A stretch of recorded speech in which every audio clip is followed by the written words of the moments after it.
Hi, it's David McLean with Living in the GTA. Now in this channel, we look at everything from up, down, sideways, everything related to real estate, whether you're buying or selling here in the Toronto and GTA areas. So I've been in real estate now for 15 years, and I sometimes was thinking that I forget that for a first-time buyer, it can be very intimidating, overwhelming, and for me it's like kind of day-to-day activities, but I decided I'm going to start a series all about condos, and we're going to start incredibly basic and then work up and go through all the details, all the minutiae of finding and buying, financing, and closing on a condo purchase. Where do we start? What is a condo?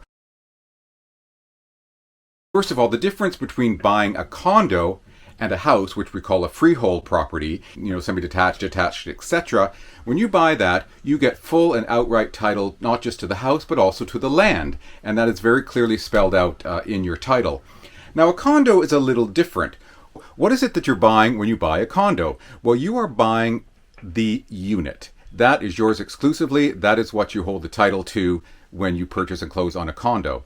Now, this can also on your deed include, say, if you have a locker or a parking spot. Those, of course, you own outright and are attached to the title when you purchase the condo.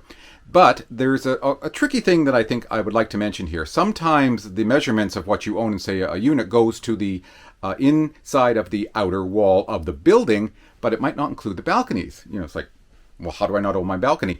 That could be a common element,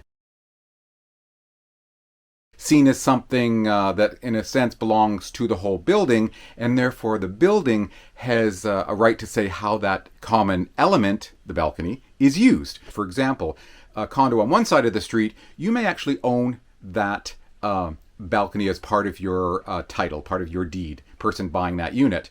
But it's a little more common that the balcony is going to be a common element. You, of course, have exclusive usage. People from, down the hall who don't have a balcony can't knock on your door and say, hey, we'd really like to hang out on your balcony tonight. It doesn't quite work like that, but it is not something that you own as part of the title. And again, the rules of common element will come into play.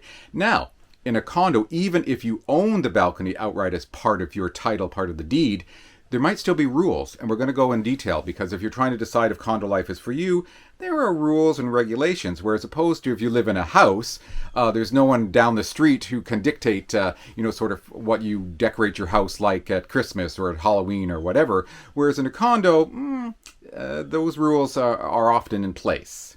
So when you decide, okay, you're going to buy a condo, it's important that you work with an agent who is very experienced in helping buyers buy condominiums. Now, the reason for that is there are specific aspects of the real estate process, putting in the offer, the clauses that go in that offer, as opposed to, say, putting an offer in on a freehold house. These elements, when you're going into it, can seem overwhelming, but if you have an agent who's been through the process, which I have myself many, many times, helped dozens and dozens and dozens and dozens, I'm not that old, but I have helped a lot of people buy condos. So that's what you want to make sure of. Okay, so that's just a quick kind of intro to what I'm calling Condos 101. Next video is going to come up within the next week. And if you have any questions, there are no silly questions in real estate. There's only silly realtors. That is a really bad joke. Okay, I'm here to help you. Please feel free to be in touch with me. And until the next video, you take care, and we'll talk to you soon.